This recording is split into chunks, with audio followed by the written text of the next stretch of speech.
and its people to which we sit and occupy. The Portland metro area rests on traditional village sites of the Multnomah, Wasco, Cowlitz, Cathlamet, Clackamas, bands of Chinook, Tualatin, Kalapuya, Malala, and many other tribes who made their homes along the Columbia River, creating communities and summer encampments to harvest and use the plentiful natural resources of the area. We take this opportunity to thank the original caretakers of this land. To learn more about Portland's native, diverse, and vibrant community, please read Leading with Tradition, a document created by the Portland Indian Leaders Roundtable. Before we begin, I would like to introduce and welcome our panelists who will be joining us today. Tyler Oshiro is a health physicist and writer. He served as a board member of Pacific University as the chair of Impact Northwest's Equity and Diversity Committee, and as an AmeriCorps volunteer through Oregon State Service Corps. He grew up in Hawaii, but now lives in the Pacific Northwest and enjoys hiking, photography, and reading. Aloha, Uncle Tyler. Hi. Rasha Pecoraro is the co-host of the popular podcast Root of Evil, the true story of the Hodel family and the Black Dahlia, along with her sister, Yvette Gentile. Root of Evil tells the story of Rasha and Yvette's mother, Fauna Hodel, her incredible life story, the story of their family, their connection to the most famous unsolved murder in American history, and how they have overcome the root of evil. Rasha and Yvette continue to perpetuate their mother's legacy of love, where they were heavily involved in bringing their mother's story to television in the TNT limited TV series I Am the Night, directed by Patty Jenkins, starring Chris Pine and India Isley. The two sisters are currently working on writing a book together. Rasha is a plus-size model advocating for beauty at any size, an actor, voiceover artist, and former reality TV star on The Biggest Loser. She is a flight attendant and an LGBTQ activist. Rasha was born and raised in Honolulu, Hawaii, and currently lives near Portland, Oregon with her wife, Vana, and their daughter, Leilani. Aloha, Auntie Rasha. Aloha, mahalo for having me. Dalmas Keoki Nardin, who goes by Keoki, identifies as a cisgender mahukane, or homosexual male. He is the eldest of 8 children and the only gay person among his siblings. He was born in Wahiawa, Oahu, later moved to Waianae with his family where he graduated high school. After high school, Uncle Keoki attended Rutgers in New Jersey and Thames Valley University in London and completed his studies at the University of Hawaii at Manoa with a degree in Management Information Systems.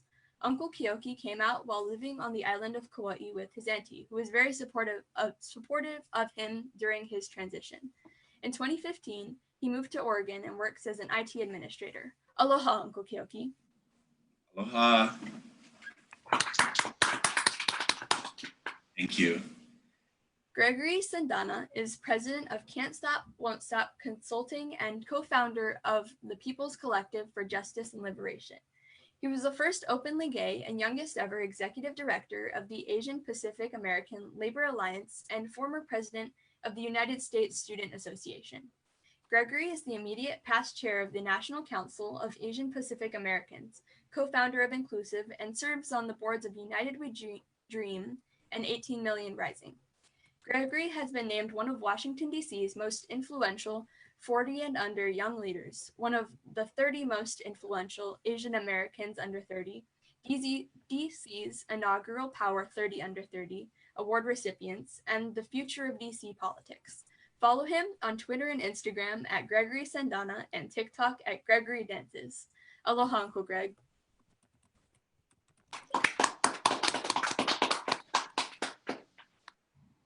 Manu Malo, or Malo Alaʻilima, a Samoan-American butch lesbian and fa'atene, Samoan for in the manner of a man, and uses all pronouns. He has extensive experience in community organizing and nonprofit leadership and has been in Portland for 6 years. Malo co-founded and is the co-chair for Utopia PDX, United Territories of Pacific Islanders Alliance Portland, which provides sacred spaces for QTPIs, queer and transgender Pacific Islanders, through community organizing, political engagement, and cultural stewardship. Malo serves as vice president for the Samoan Pacific Development Corporation, SPDC, is an official voting member for the Pacific Islander Coalition, a culturally specific advisory board for the Multnomah County Health Department. He is the board president for Pride Northwest, the organization responsible for coordinating the Portland Pride Festival and Parade for the past 25 years. He is also the board secretary for APANO, Asian Pacific Network of Oregon. When he is not busy trying to save the world, karaoke is a welcome diversion even at home during the COVID-19 pandemic. Aloha, Uncle Malo. Aloha, talofa lava. Mahalo nui loa for being here today. As we begin, a friendly reminder to please mute while you are not talking. Please raise your hand so that we can call upon you, and please feel free to speak completely open and honest. To open our discussion, I would like to ask Uncle Malo, president of Pride Northwest, our first question. What is the history behind Pride, and what do the colors of the flag represent? So I think Auntie Chris did a wonderful job laying out the history of Pride with regard to the Stonewall riots. So I will give you a little more context. It was definitely led by Black and Brown trans women, notably Marsha P. Johnson and Sylvia Rivera. So with regard to Pride here in Portland, I am the board president of Pride Northwest. We are a 501c3 community-based regional LGBTQ organization. And we've been organizing Portland Pride for the past 25 years. This was an unprecedented year where we did not have in-person engagement in form of a festival and parade that usually would have been held on June 13th through the 14th. So what we've had to do because of the COVID-19 pandemic was shift to a digital format, providing a virtual experience for all of our members. And I think we did it rather successfully. It came upon a time when police brutality has been the focus, especially after the deaths of George Floyd, and after that, Tony McDade, who was a Black transgender man. And what we did was reach out to our queer, trans, and non-binary Black leaders and ask them, what do you need for us to use our platform to help address these issues of injustice with regard to police brutality? And what they asked us to do was just be able to listen and to help sustain their work. So what we did was we actually incorporated some really invigorating talks, as well as featuring our national and local queer, Black, transgender, and non-binary community leaders and local artists throughout our virtual programming of Portland Pride. So I'm very proud of our team, the rest of our board, as well as our staff for making that happen. Now, with regard to your question about the colors. So Gilbert Baker was the designer of the rainbow flag. And the thought was, let's make this flag very natural in terms of what he saw with regard to the sky. So he adopted 8 colors for the stripes. Each color has its own meaning. Hot pink for sex, red for life, orange for healing, yellow for sunlight, green for nature, turquoise for art, indigo for harmony, and violet for spirit. So I hope that answered your questions. Thank you, because at school, we don't really get that kind of history on LGBTQ and Pride history. So it's not something that, not an interest that is instilled in us for since school times. So Thank you.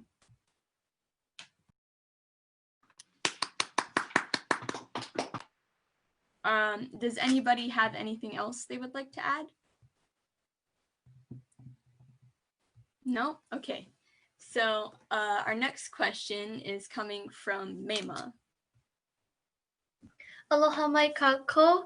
For my question, being part of the youth today, we are the ones who are students of life itself. So this refers to learning and having our beliefs and actions impacted based off of what we see and hear.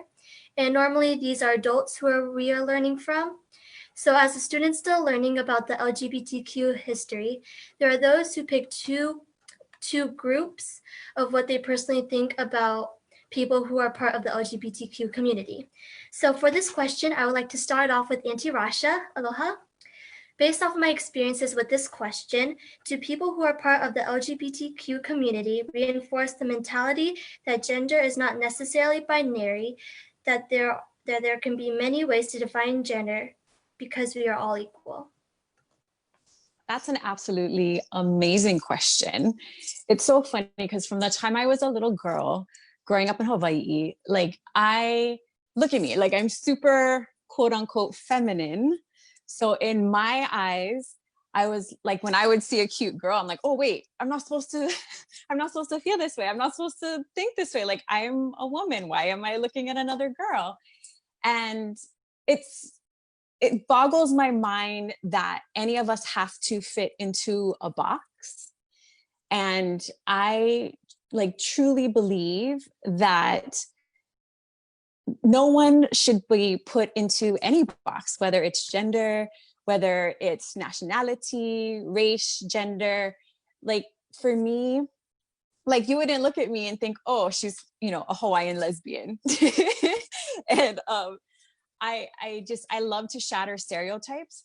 But on the other hand, it took me until the age of 30 to finally say out loud that I was a lesbian. And having that title for me meant so much to me. And I think it's because I was trying to shatter anything that society was trying to tell me what to do. And I got to decide. I knew that I was a woman and I knew that I was a lesbian. And I have so many friends, and Malo is one of my friends included that I've known for years. I have other non-binary friends that I support 100 million%. And I don't think we as a society can tell anyone what they are. I believe they can choose what gender they are because they know in their hearts where they are and what they identify as. And I don't think religion, society, anything can make us be what we're not. We know who we are. And sometimes, we need to help other people to realize that, and we need to support them.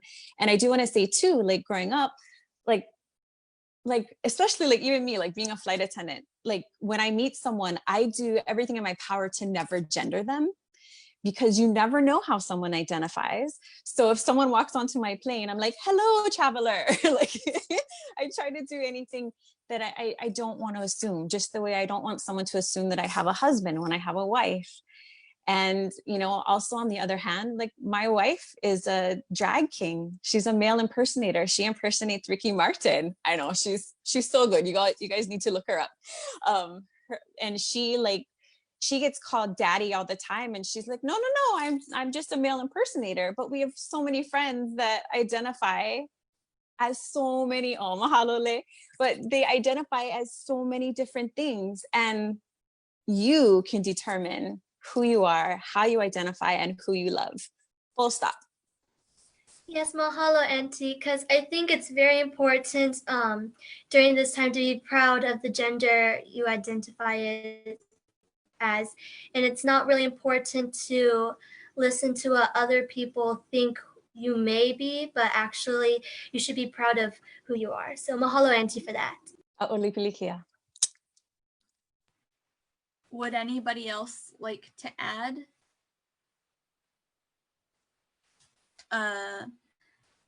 Uncle Malo? Oh my goodness. Rasha really, truly had such a wonderful response to that. And I just wanted to add a cultural context to this conversation, because I believe pre-colonialism to our islands, that queer and trans Pacific Islanders, wherever your island is, I believe we existed, and I believe we had a role in society. So when we think of Mahu in Hawaii, we think about Fa'afafine, Fa'atane in Samoa, Leiti in Tonga, and all these other cultural terms that are indigenous to our islands, that we had a role, a significant role. And with colonialism and through the means of proselytization of Christianity, it really did erase a lot of that history that was already there.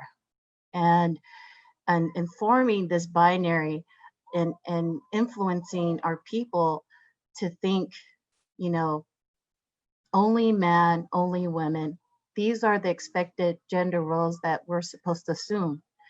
A lot of that's tethered to why they prevented us from using our language and discouraging us from practicing our culture.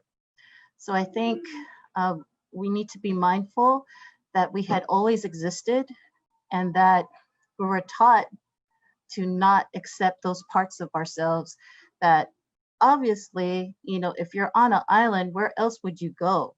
You know, you had to see people for who they were. And so I think we need to think beyond just the Western terms of sexual orientation and gender identities, and dig deeper and think, have we always been? And yes, we always have been. Thank you. Mahalo, Uncle. I've never thought of gender orientation in that type of perspective. So you've lightened a pathway to a new discovery for me. Mahalo.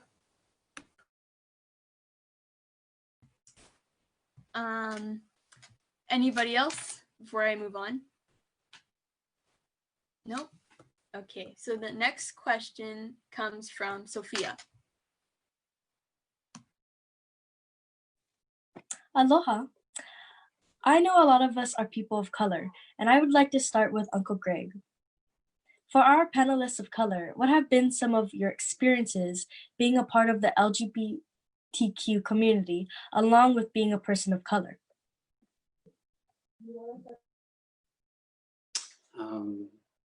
Thank you, and salamat for the question. You know, I reflect on this all the time, and especially during Pride Month, when I am reminded of the multiple layers and the multiple identities that I live at. And to be honest, many of the times I feel a deep sense of responsibility to honor and lift up those multiple identities and the people a part of the different communities I'm a part of and come from. So there are times where I may be in a people of color space. And so I always ask the question, how are we being inclusive and welcoming of folks across the gender and sexuality spectrum? You know, and when I'm in spaces that are LGBTQ, I say, are we being welcoming and inclusive of folks who are people of color and who are at those intersections? And I constantly find myself being that person that's saying, okay, well, if we're going to have a conversation and we're going to use the full term or the full set of letters in the LGBTQ2IA alphabet, are we actually representative of those communities? And I think it's also important too, when we think about the spectrum, you know, for me to name the spectrum there's a huge spectrum, and there's folks who don't identify and are non-binary and don't even feel like they're a part of the spectrum, right? So I think about transgender and non-binary adults and children across the gender spectrum. I think about cisgender women and girls and people of all other minoritized and marginalized genders. And sometimes people are like, well, you take so much time naming all of these different folks. And I think we have to be mindful that our words matter, our language matters. And sometimes just to name and say some of the ways in which folks identify or how they feel like they identify makes them feel whole and makes them feel like safe and welcome and allows them to be their full selves and be their brave selves. And so I constantly strive. A barometer that for me is like, how can I make sure that I am helping facilitate or create space where people could be their full selves, where their love and their humanity and their joy is centered and prioritized. And for me, that's how I push others to do the same, because I think it looks different for different people in different communities. And that's the important part about building trust and building strong and genuine relationships with people is as you get to know people better and get to know communities better, you can be more attentive to their needs. You could be more responsive to their needs. To kind of build on what folks were saying earlier, I've also been having lots of conversations about pronouns. I've actually defaulted, if I know the person's name, to actually use the person's name. And when I don't use the person's name, I actually default to they, them, theirs. And so for some people, because of the way the English language was constructed, it's weird to folks, it's challenging for folks. But I said, you know what, lean into this uncomfortability. Why is it uncomfortable for you? Why is it weird that I refer to them as them and they as they or theirs when other folks actually feel like it's violent or oppressive to be gendered or using he or she as their pronouns. And so it's a important and critical conversation starter. And it's a way that I try to challenge the gender binary by being able to offer that there are different ways. Even now when I talk about, when I share my pronouns, I tell folks, well, one of my pronouns is siya, which is a Tagalog gender neutral pronoun in the Philippines. And people are like, oh, that's interesting. And I'm like, yeah, it's used for all people. It doesn't matter. And it's important. I think this is to your point, Malo, like how a lot of our communities and our indigenous communities have actually had this liberatory and inclusive and welcoming values and framework of how we live, but it was colonizers who really challenged that and had it. So I just wanted to lift that up. And then I think the last thing that I'll say is that it's important to censor those who are that are directly impacted and disproportionately marginalized. And what that means is that, especially in our community, is how are we actually censoring Blacks, transgender women? How are we censoring non-binary people? How are we censoring and thinking about creating space where we challenge the notion of the idea of the gender spectrum and also challenging white supremacy. And so I think that's something that I want to offer in this conversation as well. Mahalo, especially at school. I know a lot of friends that really need to hear that, and I really appreciate that you said that.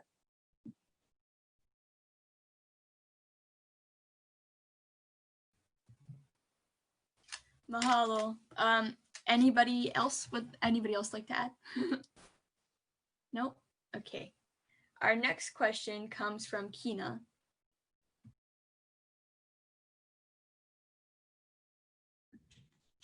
Hello. I'd like to start with Uncle Keoki. In your experiences, have you seen someone physically or mentally hurt someone that is part of the LGBTQ community? If so, did you do anything to stop that action? Thank you, Kina. That's a great question. So I grew up in Waianae, which, when it comes to anything Mahu, I've seen everything under the sun.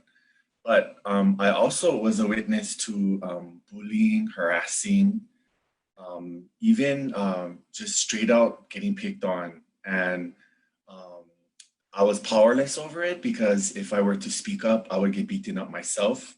So it was a matter of self-preservation.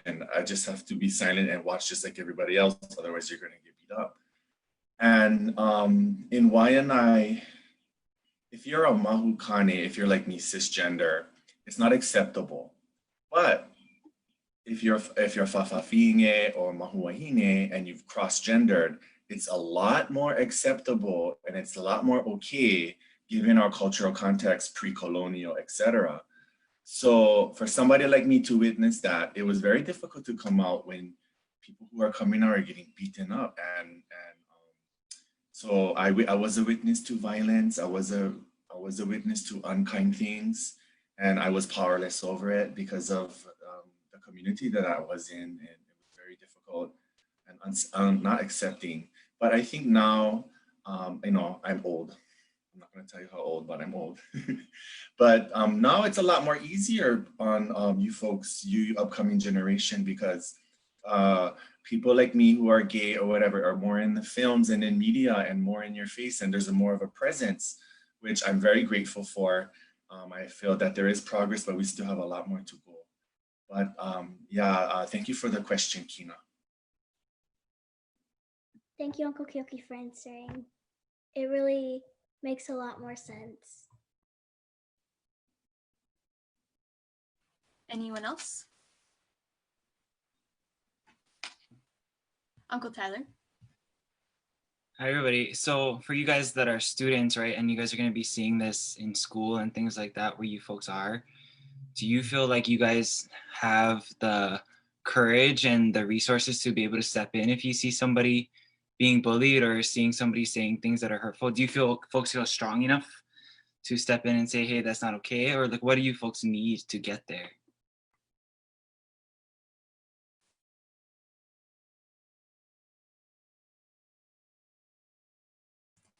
Well, I think for me, it's like just more awareness of the issue, because like I said before, we don't get much education on Pride and LGBTQ history.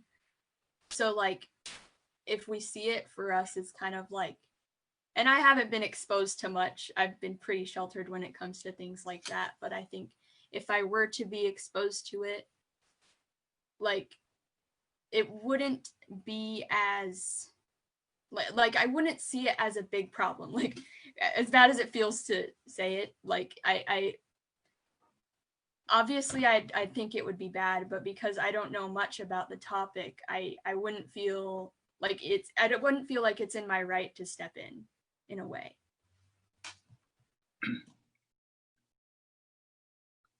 Kool-Aid, are you coming on? Do you have something to add? Sorry, I wasn't sure if I needed to be called on. I feel like we need to, how do I say this? I feel like it's kind of been normalized to say microaggressions and like play off as jokes. In high school, I haven't seen as much like blatant disrespect towards people of the LGBTQ community. Maybe it's just the school that I go to or the friends that I'm with, but for the most part, I haven't really seen like direct attacks towards people. It's more like microaggressions or like playing off some of the sexuality as a joke. And I think that we need to denormalize, like move away from saying that, saying things like that. Like, I guess an example would be like if someone is doing something and someone will joke, oh, that's gay, and like as a joke, but it's not supposed to be a joke because that it's talking about someone's sexuality. And yeah, I think kids just need a little bit more information on why it's not okay, because it's not something we talk about for the most part. My school, we have a I think it's an LGBTQ plus club to help support students, but it's not very big. Even though one of our staff is part of the community, a lot of students, I don't know if they don't feel comfortable going to the club. So there's not as like a big community, I feel, that students can lean on and feel supported with. And then it doesn't help for like educating cisgendered students on what is okay to say, what is not okay, giving them more information. So I think we just need to be a little bit more informed. Okay, so I'm going to give you folks 2 tools, okay, for when you guys are having these tough conversations. The first one is the easy question, and it goes like this: what do you mean by that? And all you have to do is, like, if someone says something that sounds a little wrong to you, right? If someone says that's gay, all you have to ask is, well, what do you mean by that? because that person will immediately have to stop and reflect on why they're commenting that way, right? If you hear something like a microaggression and you ask someone, what do you mean by that? Then they have to kind of reflect on what stereotype they were basing that comment off of, right? And it's a really easy question. It's not confrontational. It's really just like, hey, what did you mean by that? Like, you might want to clarify, right? And if it's not going in a good direction, you might want to not say things like that in the future, right? Or you might want to consider something else. The second thing is I like when people tell me that it's hard or uncomfortable for them to use someone's proper pronouns, right? Like Malo was talking about, or to step in, right? When someone is, when you see someone getting harassed or see someone getting bullied, think about how much effort it takes from you to use someone's proper pronouns, right? Versus how much it could mean to them, right? So if you have a cisgender straight person saying, I don't like saying them and there because it takes too much effort or something, right? I asked them to consider how much it took that person, right, to transition to realize that they had all these different feelings inside them, that they had to go through all of that they had to suffer already through probably lots of harassment already, and compare that to the small bit of uncomfortability that you might feel from feeling a little awkward with your grammar or having to ask forgiveness if you use the wrong pronouns, right? We know that this is a hard topic to talk about, but suicide rates are way higher for people in our communities, right? People of color, and especially people in the LGBTQ community, especially for trans youth, right? And so it's your uncomfortability versus possibly saving somebody's life, right? And making this person feel valid and alive and feeling worthy of taking up space. So when you folks are in those uncomfortable situations and you feel like, oh, I could just let this one go, I want you folks to think about that, okay? And think about how much it could mean to somebody and how little effort comparatively it would take you to step in and just ask a simple question, okay? Thank you. That was really helpful. I will make sure to share that with some of my friends and use that in the future. Thank you. Thank you, Yes, Uncle thank Tyler. you. I don't learn that in school, so that's really helpful. Yeah, and now you can teach people, Kina. You can be the teacher. All right. Anybody else want to add on to the question or move on? Okay. So the next question comes from Kohoku. Aloha. So this question. Here you go. So this question is for everyone. Have you ever felt pushed into a certain stereotype based on your sexuality because you are part of the queer community?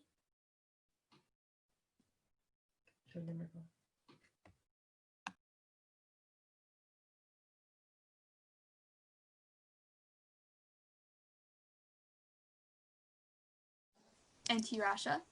Mahalo. So I just think it's kind of funny. So I often joke that the only thing stereotypically lesbian about me is that I'm a very competitive softball player and have been since I was 7.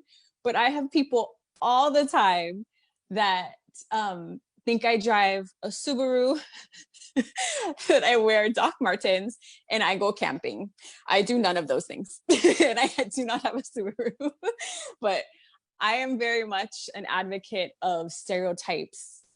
Like, I almost think stereotype is a bad word because it's just like putting someone in a box. Like, I know, I mean, I can believe each of us have our own, quote unquote stereotypes, or, I just believe that we're all not just what you see.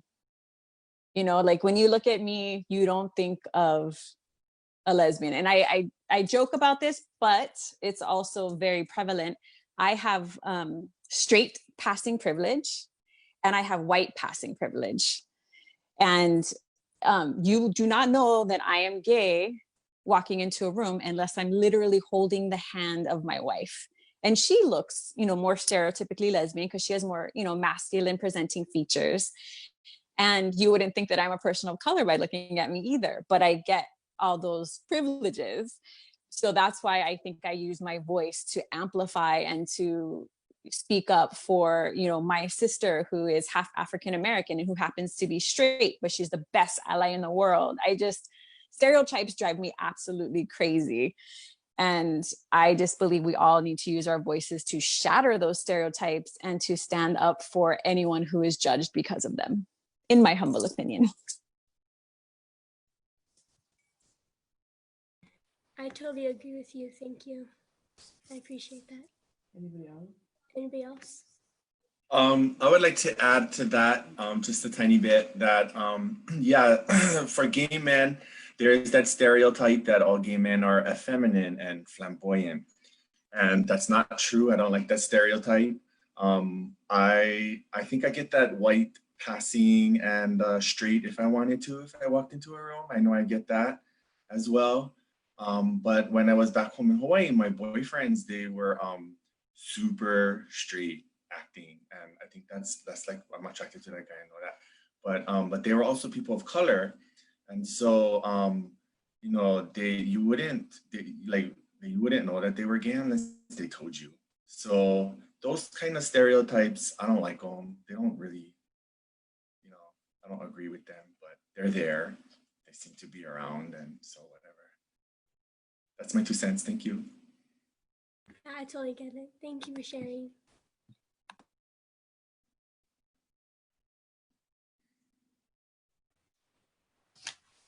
Okay, moving on to the next question coming from Kamaliʻi. Sorry.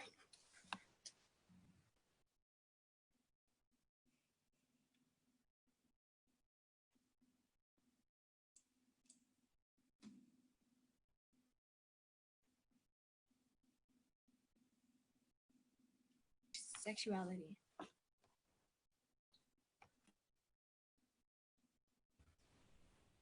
Kamaliʻi, can you repeat your question, please? I don't think we could hear you.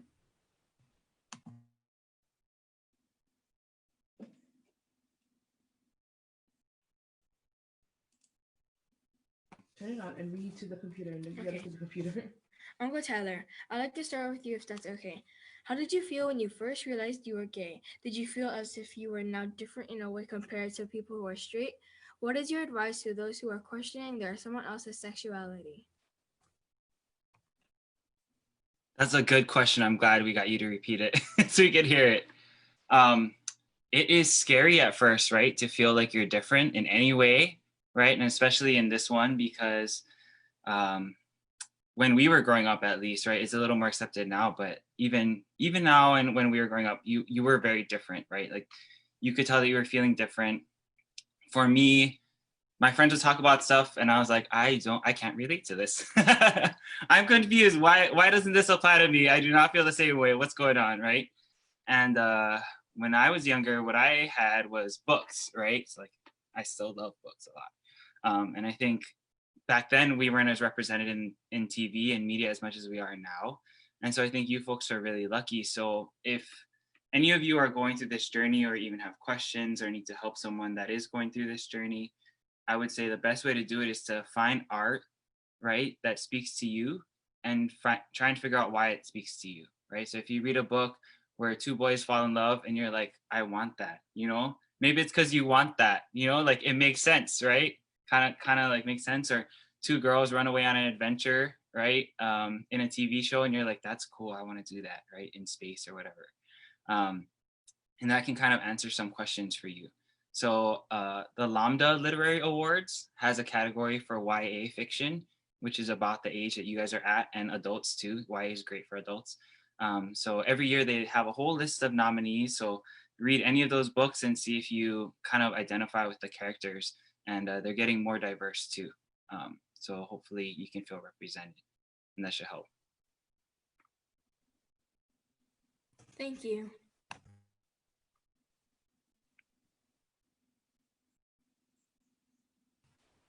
Anybody else? Mm-hmm. Is it okay if I add something? Yeah.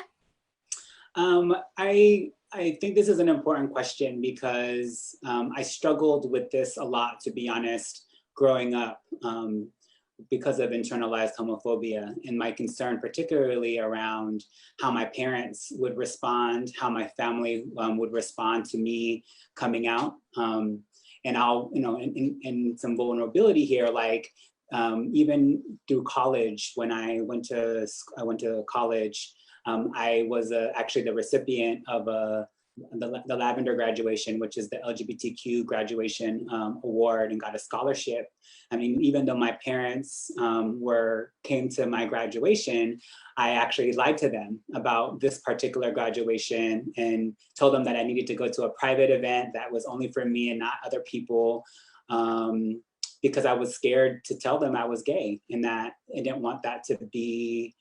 And I saw too many people either be disowned or be treated differently because they came out to their families. And it was a difficult decision, and something that I still I think about all the time now, and how much I wish I would have invited my parents to come. But I say all of that to say that this is your process, your own process, and that you should take the time and the space to answer your own questions, explore what that means for you, and to come out when you're ready to those you love and care about, and to only do so when you're ready, and don't feel the pressure or the need to come out sooner because people are making fun of you, people are bullying you, or whatever you may see in TV or the media.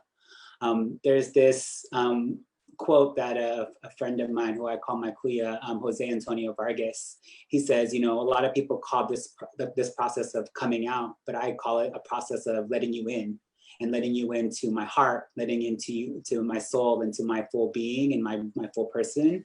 And I that really resonated with me. And so I would offer that if you are questioning, if you are going through a process, you are who you are, and you are in the moment you need to be in this moment, and that you are loved and you are valued and you are seen, you are heard, no matter what, and no matter how you end up identifying. And even if you change your mind or it shifts throughout, because that's the other idea of the spectrum, right? Is that it may shift as we experience and live life.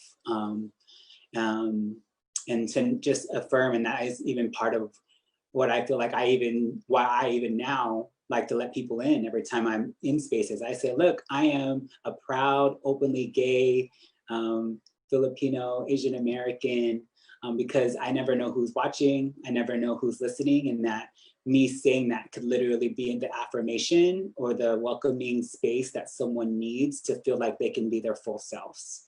And so I just am grateful that you asked that question, and hope that you and others continue to feel love, no matter how you may identify, no matter what experiences you may be feeling. Malo, Uncle. And if you need to talk to anybody, we're all here. You guys know how to get a hold of us. Okay, would anybody else like to add? Okay, so the next question comes from Noelani.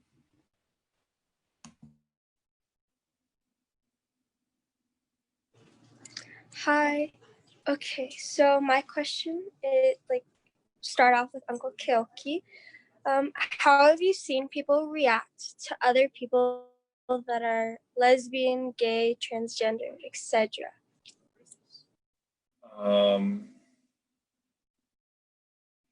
Can you give me a time frame, like in this current times, or in the past, or just in general,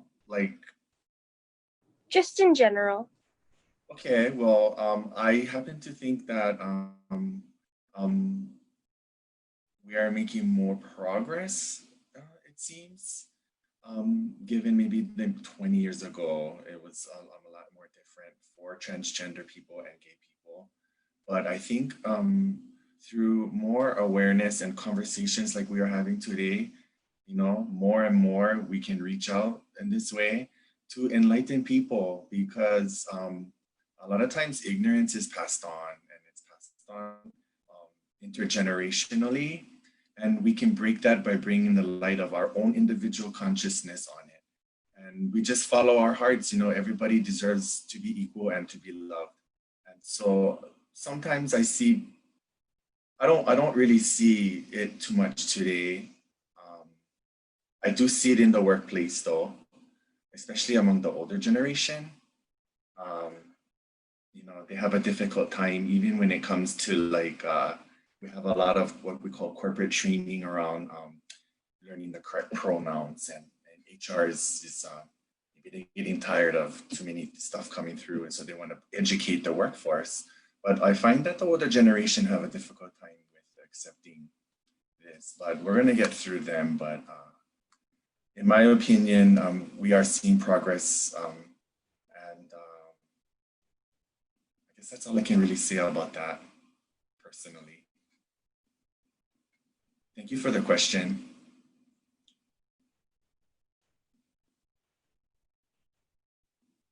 Thank you for answering.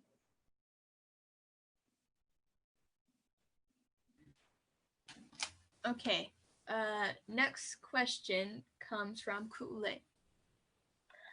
Aloha again. This question is kind of directed towards Uncle Malo. I have a question that maybe you can start.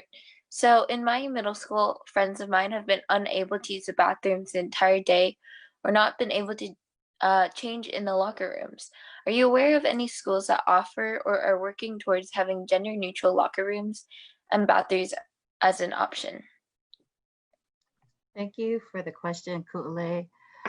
In the state of Oregon, I know that there's only a handful, although all schools should be able to provide a plan for what that looks like for each of their campuses. I don't know if we're going to be reopening in the fall for Oregon public schools or even in Southwest Washington, but I can tell you what has been published as of June 26. I am part of a work group for the Oregon Department of Education, and this particular work group was about the LGBTQ2SA plus a student success plan.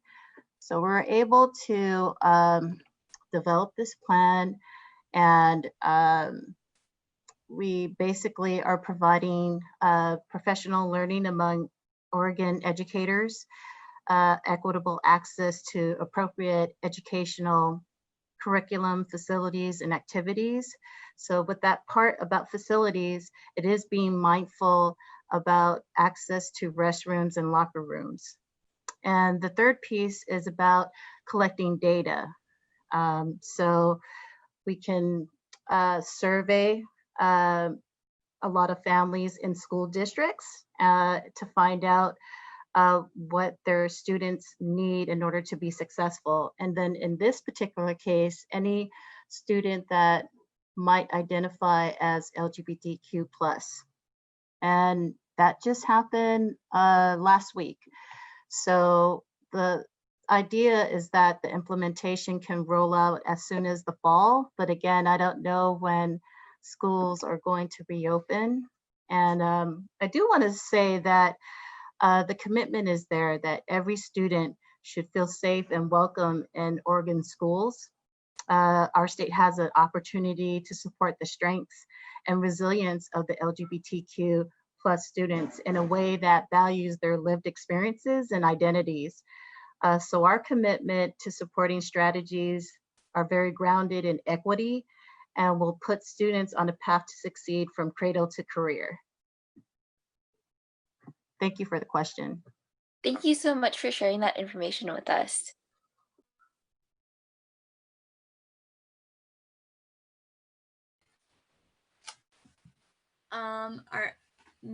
I will be asking the next question. So it's for Uncle Greg. What are some resources someone could use to find support in their community when questioning their sexuality, or ways to be more comfortable about coming out to their family and or friends? Mahalo for the question. So I think first I'll lift up some organizations that some of you may know about, but I think are good resources. One like the organization that Malo helped co-found, Utopia, PDX. United Territories of Pacific Islanders Alliance of Portland. There's also other national organizations that provide different resources. So I'll mention the NCAPIA, the National Queer Asian Pacific Islander Alliance, and also the GSA network, which specifically works with youth in middle schools and high schools.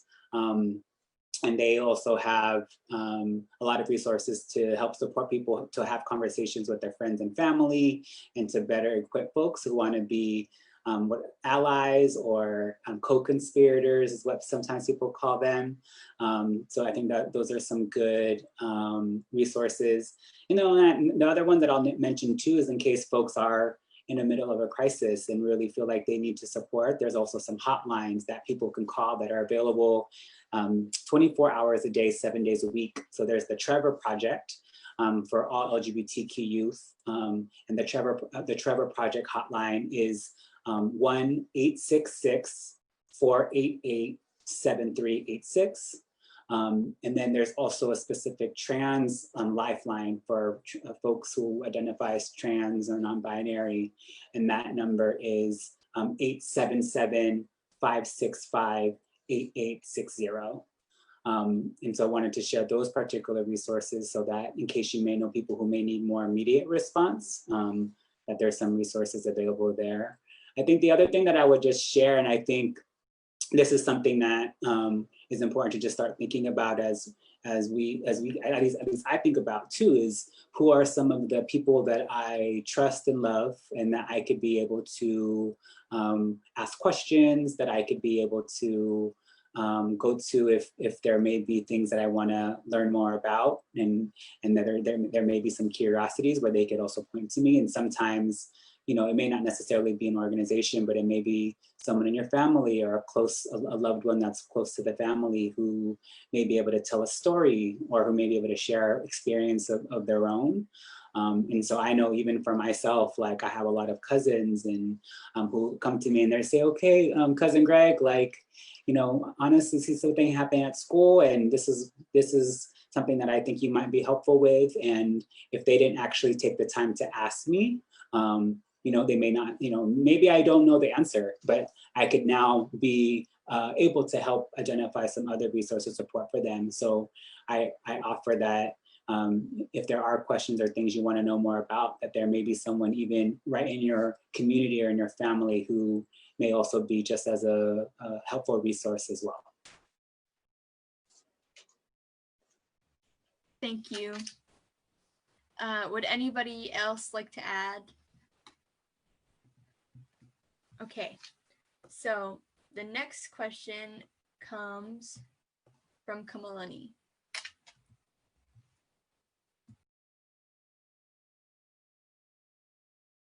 You gotta be closer to the computer. Auntie Rasha, knowing that you advocate for so many different communities, how are members of the LGBTQ community treated in different cultures? Example, Western culture, indigenous cultures, and African cultures. Mahalo Kamalani, that's a great question. So for me personally, just to tell you a little story. So I came out in 2009 at the age of 30. And I always, from the age of 5, I went back and forth between my mom and my sister. And my sister is half Black. My mom is a mutt, but we consider ourselves Hawaiian. And I mean, she has all different kinds of nationalities. But my dad is a big haole guy. And my stepmom is Japanese. She's Ichini Sansei, so 3rd generation Japanese American. And so I had a very interesting upbringing because I was 50-50 on each side. And for me, I'm very open and honest. I experienced emotional, verbal, and physical abuse from my father. And I don't think that had anything to do with his culture, because he was raised in LA and then he moved to Honolulu in the 70s. But he married my stepmom and was with her from the age of 5. So it was really a weird concept of, like, I had this amazing Hawaiian loving, accepting culture with my mom and my sister. And then my dad and my stepmom, it was very, very Japanese. And in the sense that like my dad would always tell me, like, be more Japanese, don't share everything. And like, he wanted me to be more reserved and more submissive. And when I came out at the age of 2000, or in 2009, at the age of 30, I mean, my dad had beat me up into my 20s. And by that time I was living in Portland and I was getting divorced from a man. And he literally told me, and my stepmom too, you know, told me that they didn't believe that I was gay. I didn't look gay. He literally told me he was going to beat the gay out of me. He flew from Honolulu to Portland looking for me. And I haven't spoken to him or my stepmother in 11 years.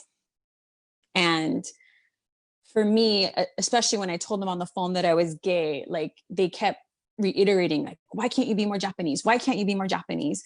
And, you know, maybe some of the other panelists who are of Japanese descent can elaborate on this. But for me, in my experience, I've always seen that in Hawaii, it's not as acceptable for a more feminine woman to be openly gay, especially in the Japanese community. And I was, you know, born and raised in Manoa. So like being 5'8", blonde, like I stood out, you know.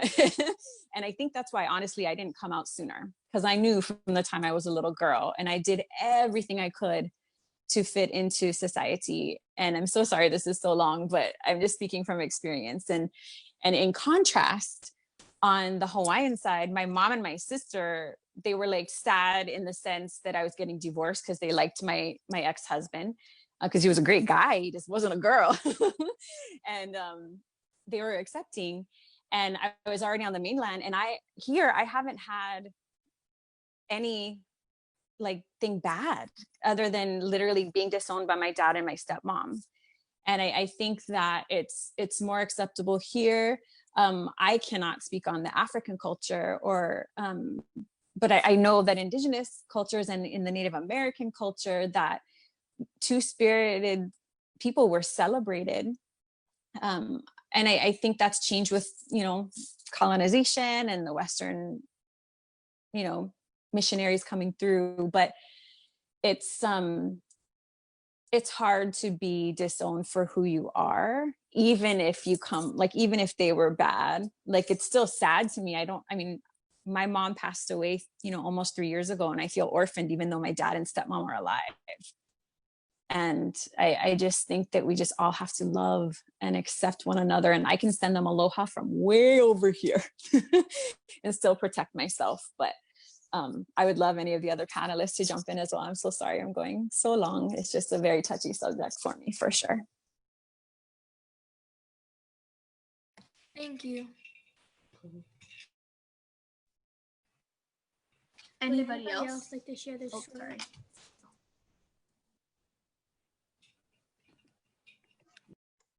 That's such a wonderful question, and thank you for being vulnerable, Rasha, and sharing your experience with us. I'm sending you a virtual hug.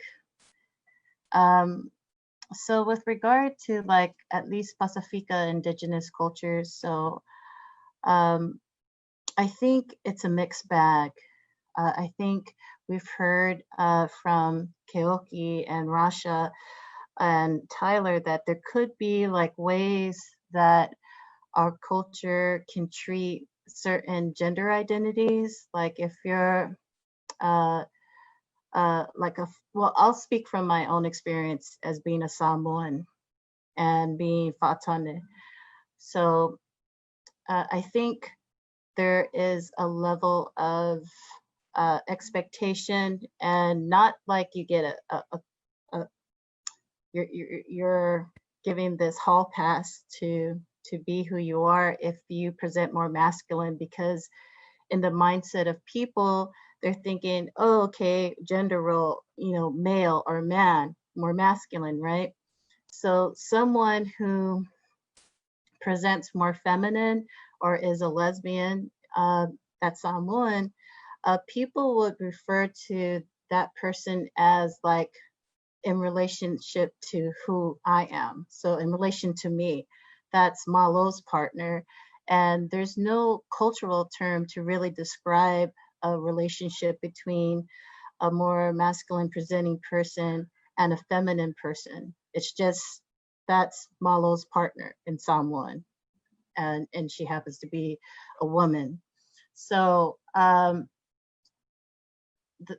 there are derogatory terms that have been used in Samoan culture to describe man-to-man relationship, woman-to-woman relationship, because everybody seems to think like, oh, everyone's so accepting of fa'afafine and fa'atane, in a sense because of the pageantry that's associated with, you see, oh, you know, they're entertainers, they're folks that we call on to decorate our halls when we have these incredible events, you know, wonderful florists and caterers.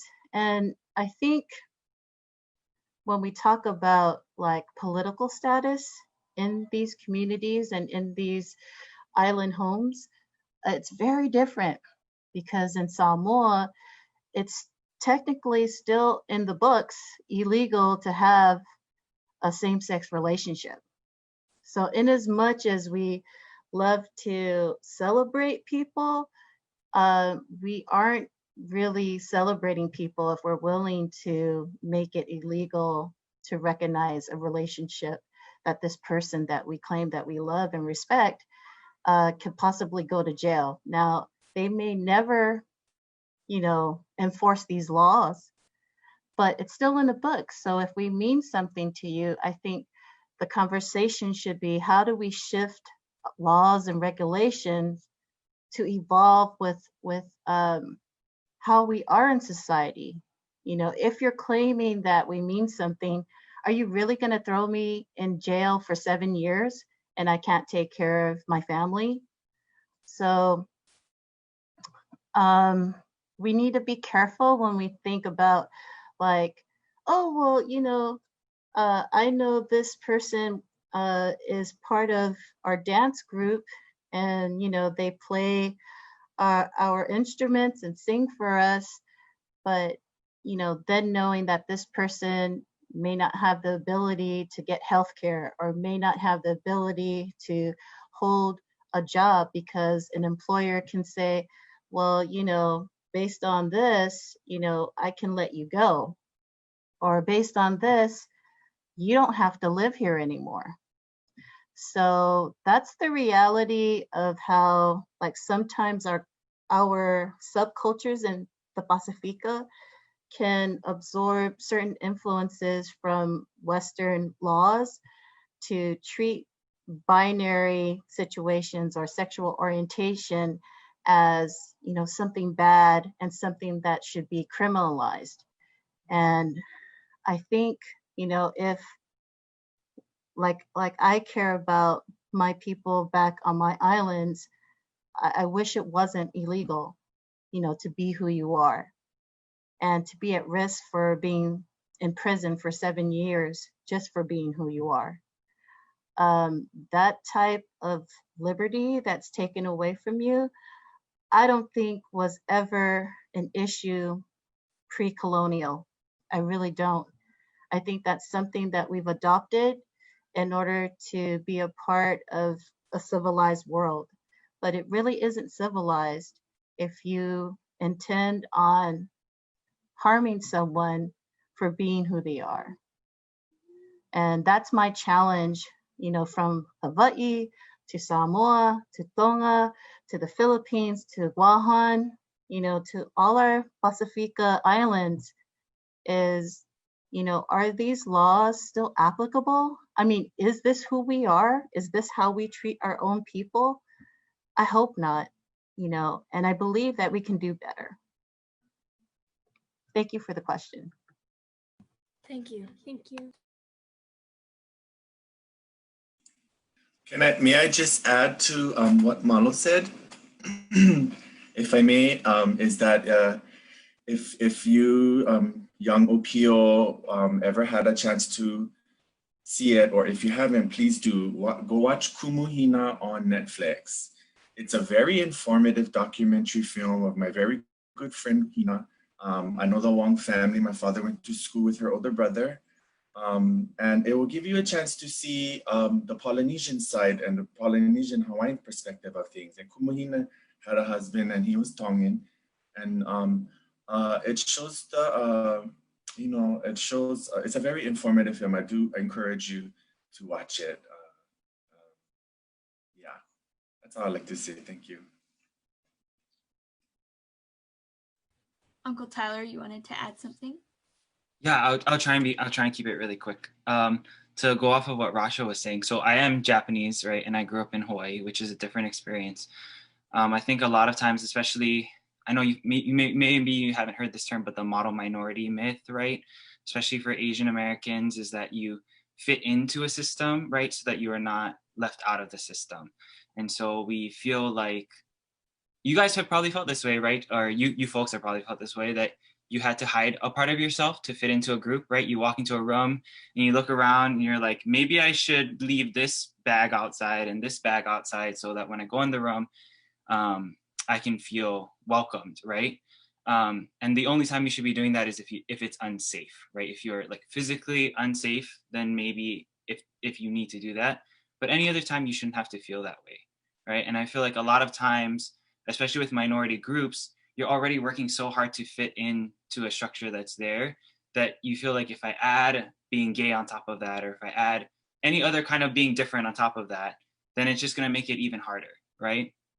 And we also have people that, like I did growing up, feeling like it was something you had to make up for, right? Like I'm gay, but I'm really good at school. So it's okay, right? Like it's okay, like you can still love me. I'm still being a good Asian kid, even though like I'm gay. But it shouldn't be an even though question, right? So I want all of you folks to feel like you are valid and that you deserve to take up space. You deserve to be who you are and feel good about that, regardless. And I don't want you to feel like you have to leave any parts of you behind.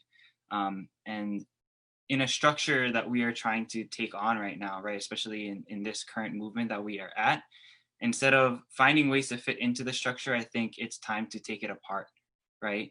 And take apart the steps that are holding people at lower rungs than other people. And instead of leaving people behind so that you can climb up a rung, right? Which is what a lot of minorities end up doing, especially Asian minorities and things like that, leaving gay people behind. It's like, well, accept us as Asians. We don't need you to accept the Asian gay people, but accept us, right? Lifting everybody up and taking down all the barriers, right? So that instead of the structure that's there, we are dismantling that structure, creating a new one that puts everybody on a level playing field. And instead of pulling people down, right, or feeling like you need to leave people behind, lifting everybody up if you can, okay? So if you see your friends that need some lifting up, right, give them a hand up. If you need help, make sure to reach out and ask for help, and don't feel like you deserve it, right? You deserve that. You deserve validation, okay? Thank you. So I kind of have a question, like kind of coming off of like public perception of the LGBTQ community, for any of you that think you could answer. So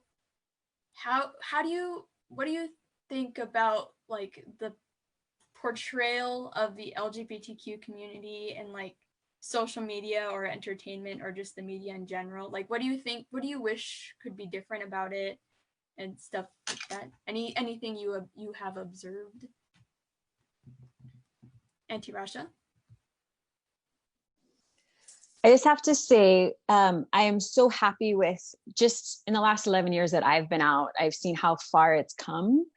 But my wife and I think it was last week, we watched the documentary, another one you need to add, from Netflix, Disclosure by Laverne Cox, about our trans and non-binary community and how they've been portrayed in media. You have to watch it, because I thought I was a pretty woke lesbian, but watching it, I was absolutely heartbroken, because there were so many comedies and TV shows that I laughed at that I didn't realize at the time were damaging to my trans siblings.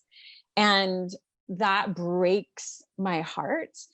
And it's honestly, it was life-changing for us to watch it. And that's monumental for the trans community. And speaking as a lesbian, there's not that many lesbians in media. Like I know Ellen and Portia, and that's, I mean, really, you know, I mean, like I think it's coming along. There's a lot more, you know, people who are represented, but I think we have a bigger picture and more ways to go. And I think it was Uncle Gregory that was mentioning, you know, how representation truly matters. And I believe, like, you'll see if you guys all follow me on social media, I am gay all day, everywhere. And I, especially like my sister and I have had, you know, the opportunity to do so many talk shows and TV shows. And I make sure everyone knows that I'm a lesbian, because I want people to know that representation matters. And that if I'm so open about it, and I talk about my wife and my daughter, that they can be open too. And if they're questioning coming out or questioning being accepted, all of us are here. I'm so gay. And we're all going to just worship you and love you. And like my mom, when she was alive, she said over and over and over again, there is more good than there is evil in the world. So when you put yourself out there in media, you're gonna get knocked down. And it's happened to me many times, but you have to pick yourself up. And there are so many people that are going to be there to hold your hand and to help you. And I feel like for those of us that are open and honest and want to be out in the media, that we can make a huge, huge difference. So I just think we just need more and more and more.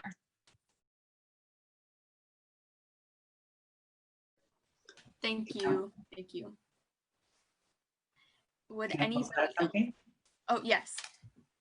Thank you. I think this, you know, in reflection too, because I also know part of this conversation was inspired by Pride, that I think one thing that I like to lift up is that, you know, especially as we are reminded that Pride, we celebrate Pride, as was mentioned in the beginning, because of transgender women of color, Marsha P. Johnson, Sylvia Rivera, and they were fighting and uprising because of police violence. And even 51 years later, that is something that unfortunately we are still fighting now. And that it is also Black, transgender, and gender nonconforming and non-binary people that are leading these uprisings. And while it's important for us to celebrate Pride, that we can't lose the meaning of why Pride was started in the first place.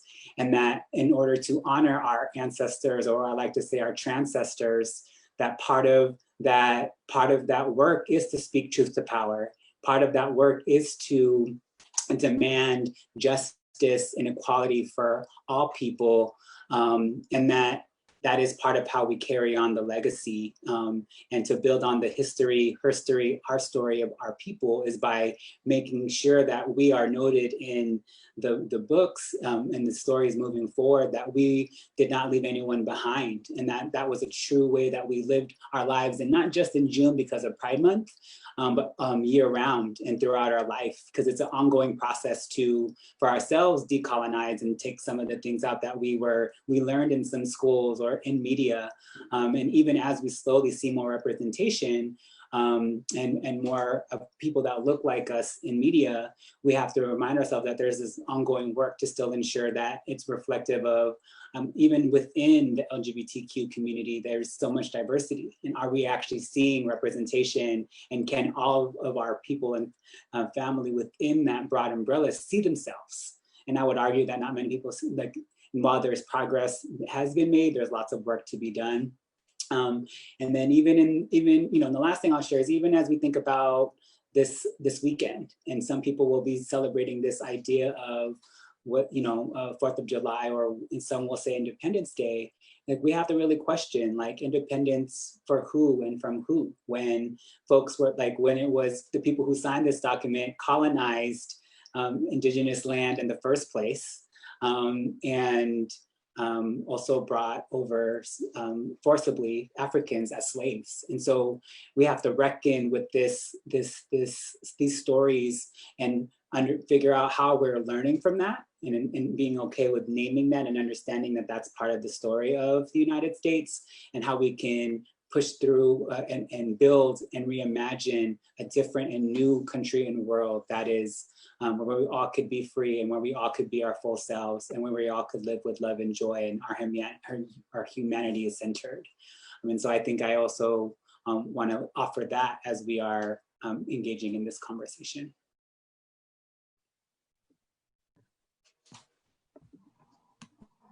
I just want to piggyback off of what Greg and Rasha, both responses were spot on.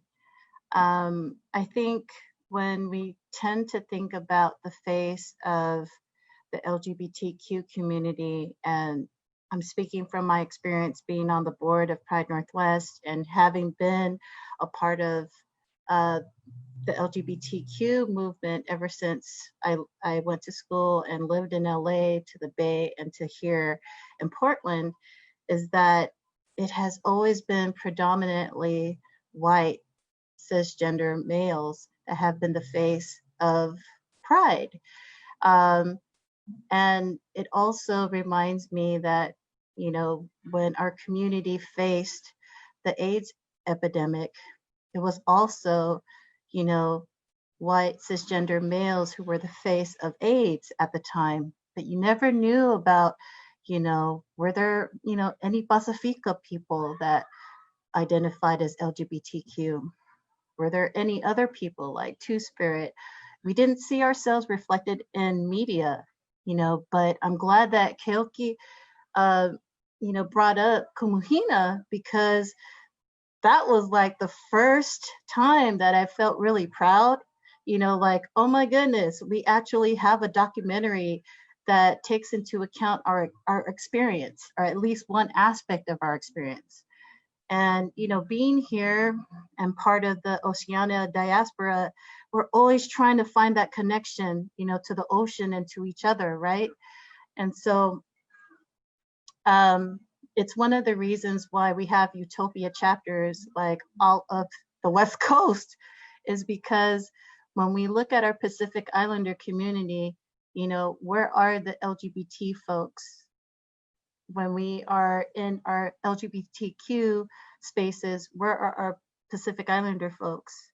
And so I think this sense of identity and wanting to tether and connect to one another is true for any other community of color. You know, it's finding your people, because part of your identity really helps your self-esteem, you know, gives you another sense of purpose, because you know, we're learning about someone else's culture, and we're in a system that was built for them and not for us. And, you know, the ability to prevent our erasure is to be able to tell our stories, just like we're having this talk story now. You know, we're talking about who we are. You know, we are actually bringing our life into existence with the universe, because that connection isn't always afforded to us on a daily basis. And I encourage you all to be writers, you know, to be creatives, you know, tell our stories however you can, because if we don't tell our stories, someone else is going to frame it, and it's not going to be accurate, and it's not going to be authentic.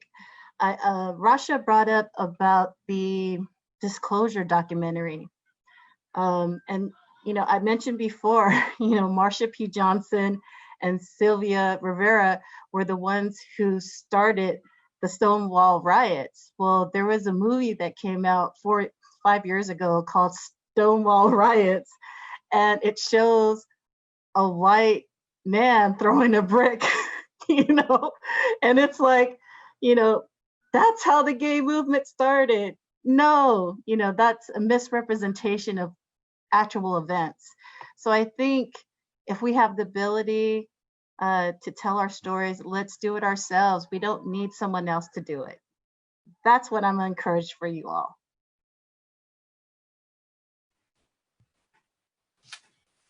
Thank you. Thank you to the three of you. Because as young person, I guess I can only speak for myself, but like tend to kind of think that like everything is just falling apart and like everything is bad. So I think it's good to acknowledge that like there have been a lot of progress, as well as being aware of what needs to be done at the same time. So thank you. So now, before we close, I would like to invite our students who helped put this together to introduce themselves. So starting with Kina. Aloha, my name is Kina. I identify as Filipino. My pronouns are she, her, hers, and I am 10 years old and going to be a 5th grader in the Hillsborough School District.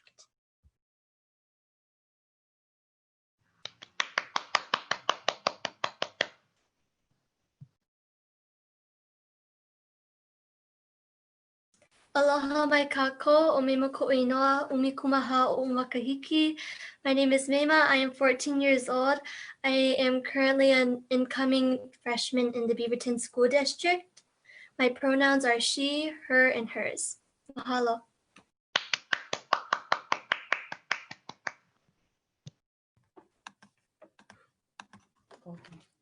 Aloha, my name is Koku. I'm 15 years old. I'm going to be a sophomore in the Beaverton School District. And I use she, her, hers.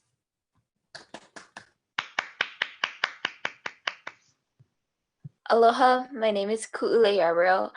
I am 16 years old and I will be a junior in the fall in the Beaverton School District. I identify as she, her, and hers. Thank you.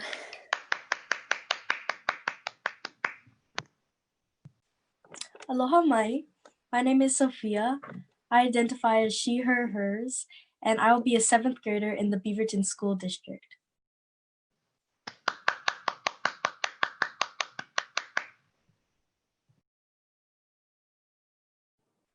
Aloha. My name is Noelani. I'm an incoming freshman in the Beaverton School District, and the pronouns I use are she, her, hers.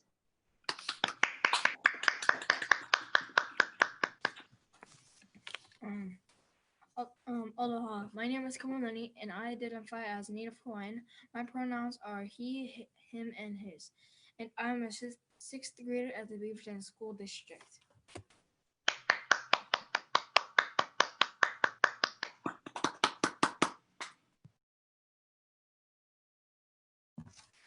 Mahalo nui loa to our amazing panelists and to all the youth that joined us today. We hope that today's Talk Story session has helped you understand and answer many of your questions you also had. Like we said before, we hope to use this platform as a safe space for all youth to come together and talk about the issues that we, a key component of today's society, are faced with as we move into the future. No subject is off limits. We hope to continue these sessions weekly, and we need you, our peers, friends, and family. For more information or ways to be involved, please email kaele@kalohcc.org or visit www.kalohcc.org. Again, mahalo for joining us, and we will see you next time.